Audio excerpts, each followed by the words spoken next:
Anda?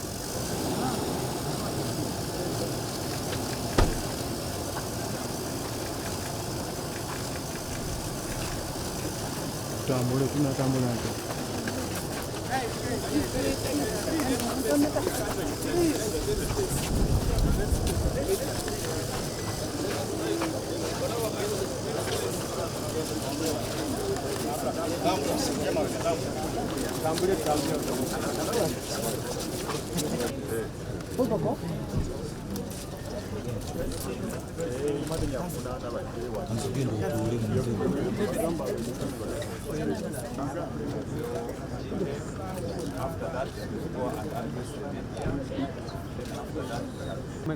Tuliweza kutoboa hizi grounds, including demarcation of electoral areas at local government level, the organization of polling stations, mapping of personages. To do is to make sure, for instance, that on events of this nature and others, that there is sign language interpretation or LVS. Tayari. Saidi.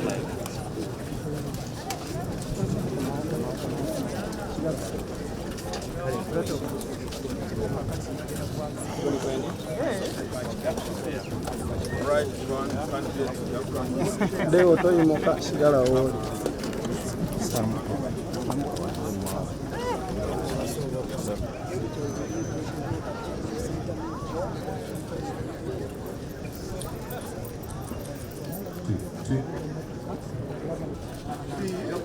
okay.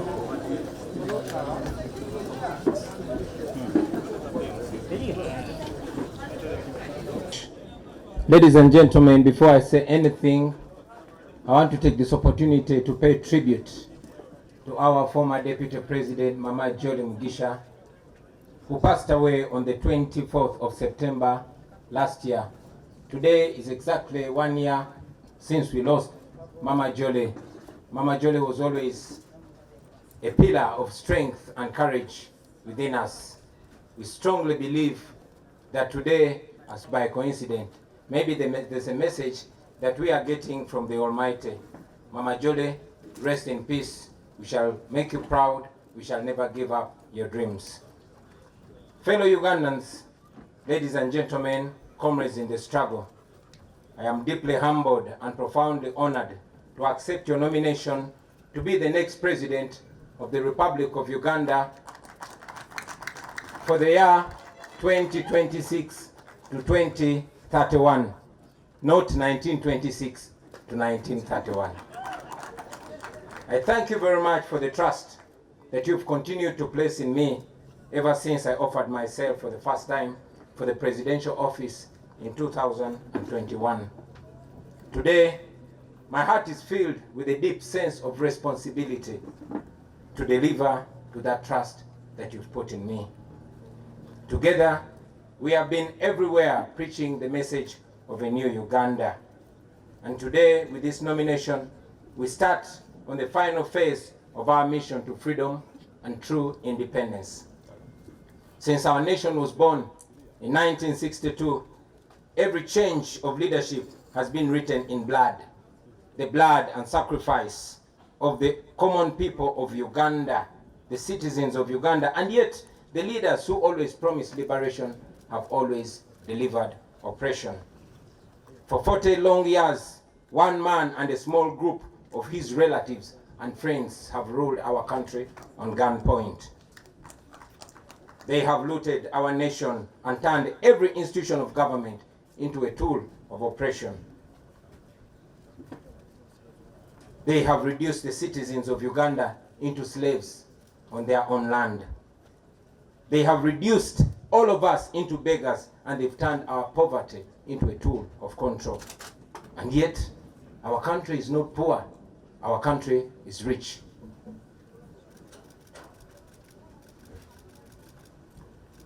Our country cannot fall down. Our country will stand firm. Ladies and gentlemen, our country is fertile. Our people are hardworking and enterprising. We are rich in creativity. We are resourceful. We are energetic. We are young, and we are promising. Our country is one of the richest countries on the planet in terms of natural resources. So, my brothers and sisters, our problem is not lack of wealth. Our problem is lack of leadership. Leadership that serves the people instead of terrorizing them and exploiting them. Leadership that seeks to uplift the citizens instead of enslaving them. Sisters and brothers, this is not the first time that we stand before you with a dream of a new Uganda. We first made our attempt 5 years ago in 2021. Hundreds of our brothers and sisters were tortured. Many of them were arrested, and they are still in prison as we speak right now. Many were killed, and many are missing to the present day. And yet, we refuse to give up. I know that many of you are now asking, why then do we go to the polls? Why do we risk the tear gas, the bullets, the prisons, the torture chambers, the death, and all the mess that is awaiting us? My answer to you is this. We risk it all because the alternative is giving up, and that is 10 times worse. If we give up now, we shall have no moral authority to complain about what happens next. If we surrender now, that means that the fighting spirit of Rita Nabukenya, of Frank Senteza, of Yasin Kauma, and many others has been defeated. It means that they died in vain. It means betrayal. Betrayal of the comrades who have spent years in prison, counting on us who still have our little freedom to continue fighting for their freedom. Therefore, ladies and gentlemen, no matter what happens to us, we must keep moving forward. Even if somebody tells you that our chance to freedom is only 1%, let us take that chance and fight. We have always been telling you about the protest vote, and today, let me use this opportunity to break it down in more detail. We have voted before. We have won elections before, and we have been rigged before. But the election this time is no usual election, brothers and sisters. We are going into this election as a way of protesting against the injustice that has been occasioned to us for the last 40 years. We are protesting, and the protest begins now. We must use this election season to rally the people of Uganda, to express their anger and to express their hope at the ballot box.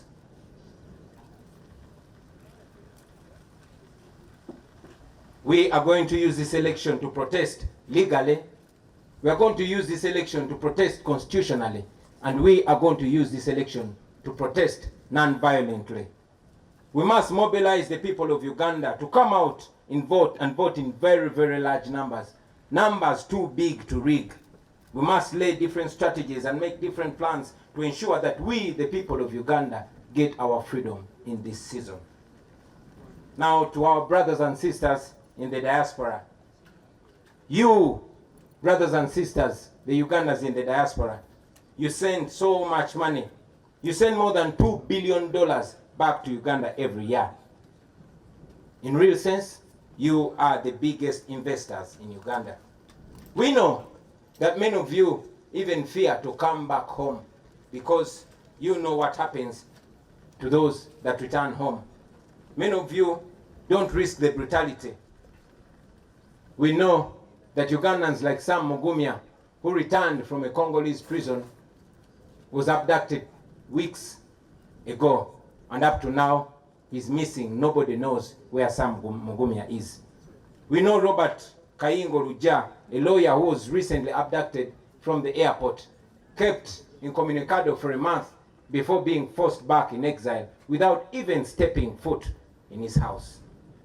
The examples are many, ladies and gentlemen, but I tell you, my friends, we are fighting so that you can return to your home, to your families, to freedom and dignity. We are fighting so that you are received with roses and not handcuffs.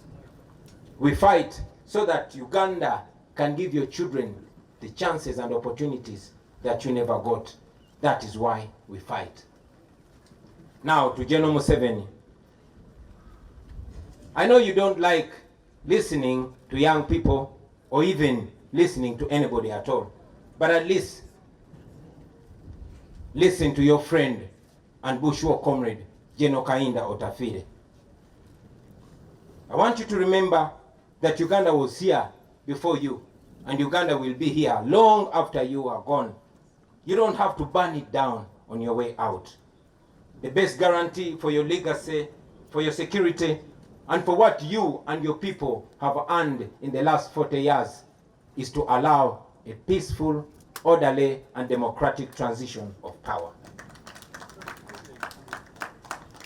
That opportunity is available because we are not vengeful people. We still believe in peace. We still believe in justice. And yes, we believe in reconciliation. All we want is a free and fair election. No military violence, no police brutality. That is not too much to ask for. Let this election not be a military operation. Let this be a democratic election. That should not be too much to ask for. You are aware that for the last 5 years, your regime has done everything to break our spirits. They tried to silence us, but we are even louder. We are not giving up. And you know that you cannot defeat people who don't give up. Now to fellow Ugandans, I don't need to tell you that the 2026 election is already not fair. You have seen General Museveni's son, who is also head of our military, promising to kill our people in order to guarantee 80% of the vote to his father. He also said that during these presidential campaigns, we will be forcefully guarded by his private militia, the SFC. The same SFC which is responsible for abducting and torturing our supporters. So as we go for this campaign, it's like walking into the shadow of the valley of death. But I say to you, comrades, fear no evil, because the Lord Almighty is with us. I say to you, brothers and sisters, that we shall walk but not get tired. We shall suffer, but we shall not die.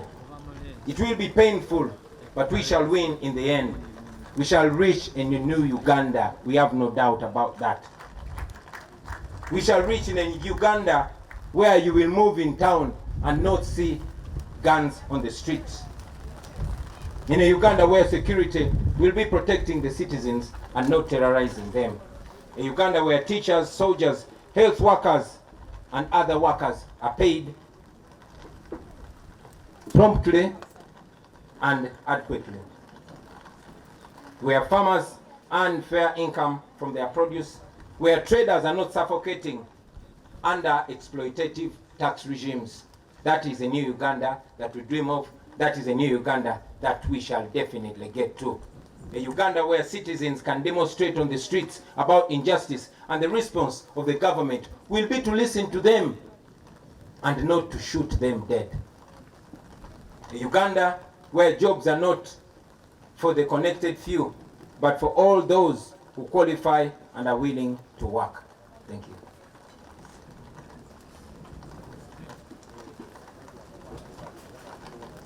In the coming days, ladies and gentlemen, we shall unveil our manifesto, and we shall go ahead to paint a clear picture of that new Uganda that we dream of, that new Uganda that we believe. But ultimately, about leadership, that will be a Uganda where leaders will be serving the people and not the other way around. I tell you, my friends, that Uganda is possible in our lifetime. And with your courage, with our sacrifice and with the grace of God, we shall reach that new Uganda.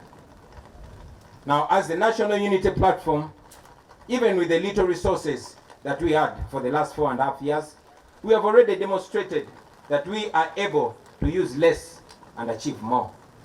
We have managed to acquire the biggest political party headquarters in Uganda. We have launched the first school of leadership, and we have gone ahead to groom leaders at no cost to them. Leaders that will uphold our values and offer leadership to the next generation after we retire. We have supported families of political prisoners and missing comrades. We have refused to be compromised. We have held onto our principles even when it has come at great personal cost. We have pursued and secured sanctions against those who steal from our people and against those who oppress our people. We have kept the struggle alive and we are growing even stronger. Now to the international community. Uganda's freedom is not only for Ugandans. Uganda's freedom is for everybody.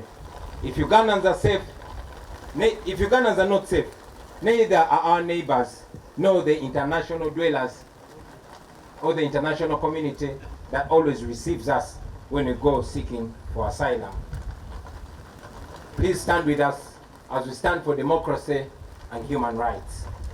Now to our senior comrade, Dr. Kiza Besigye, to our brothers Alex Wise wa Mufumbiro, Comrade Bobi Young, Eddie Mutwe, Achileo Chivumbi, Machete, Gaddafi, and all other political prisoners, we honor you, we think about you, we pray for you, and we are fighting for you. To your families and every Ugandan that has been affected in this struggle, please don't lose hope. Your suffering will never go in vain. Now finally, to the comrades that I will be moving with on this campaign trail, the foot soldiers, the ordinary citizens of Uganda who have nothing else to offer to their country but their selves, their bodies. First of all, I thank you, brothers and sisters. We have stood together through the tear gas, through the bullets, through the beatings, through the abductions, through the courts, through the prison walls, and through the funerals. You have been my shield. You have been my eyes. You have been my courage. You have been my strength. You have been my friends, my true friends. Today, as we go into what is likely to be an even more violent campaign, I will be relying on you, my friends. We are embarking on a long walk to freedom. Whatever lies ahead of us is going to test everything that we are and everything that we stand for. But I guarantee you, brothers and sisters, freedom will come at the end of the day. Because after all, freedom never comes easy. Our grandparents shed blood for the independence of this country 62 years ago. Our parents shed blood for what they believed was a liberation 40 years ago. Our comrades in this very generation are in prison for this very struggle. They've shed blood for this struggle. Many of them are missing and they don't even have graves for this struggle. Let us carry them in our hearts. Let us carry them in our minds. Let us do this in their name. Brothers and sisters, the same courage and discipline that has kept us going since 2017 should be the same courage and discipline to carry us through this campaign. Your duty in this campaign, I must remind you, will not be to protect me. Yes, your duty in this campaign is not to protect me. It is to protect yourselves. It is to protect each other. It is to protect those ordinary people that come to support us on our rallies. I request you to be vigilant in every village that we shall enter and on every rally that we go to. Please be very solid and be very sober. Please be very calm and be very disciplined. Hope for the best, but prepare for the worst. Be careful, but don't show fear, because this regime wants us to be fearful. My brothers and sisters, I want you to understand what we are fighting for. We are fighting for a better Uganda. We are fighting for the farmers, for the border riders, for the young graduates who have no jobs. We are fighting for the ghetto people, those ghetto youth whose future is being stolen away in exchange for a few shillings. We are fighting for the ordinary children whose future is empty and we want to give meaning to. We are fighting for those police officers who are ordered to brutalize you because you are fighting for their children's future. And afterwards, they have to return to their uniport, to an empty house, to children with no school fees, and to a family with no health insurance. Please don't look at them as your enemies, because they are not your enemies. They are victims too. They also wish that things can change someday. Brothers and sisters, if we succeed, this country will be free and things will change forever. It will never be the same again.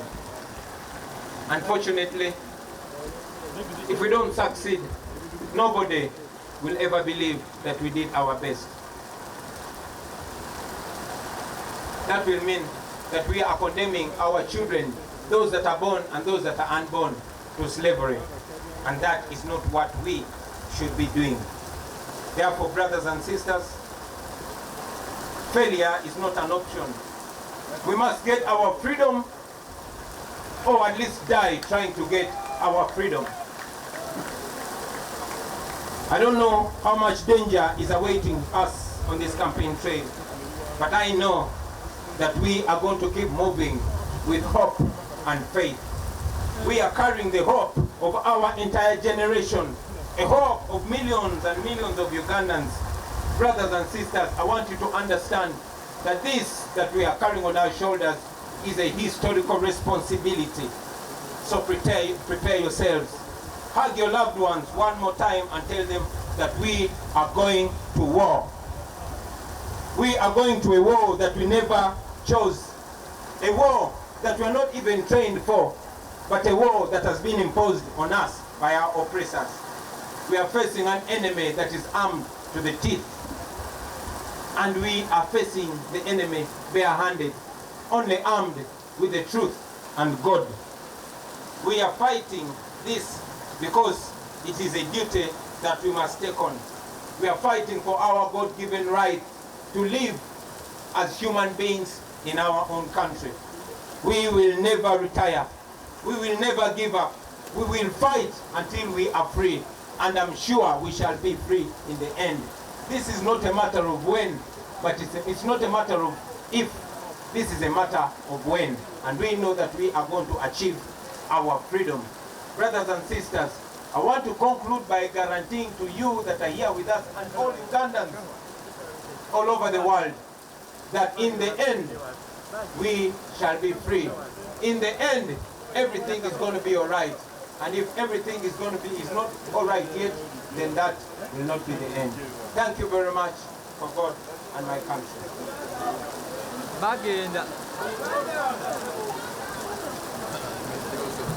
So because of the weather and because of the time constraint, we request that we proceed to Natete to address our rally and maximize our time, and maybe we'll answer questions from there or another opportunity.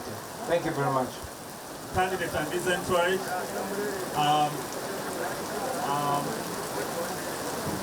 please, protocol team, protect my microphone.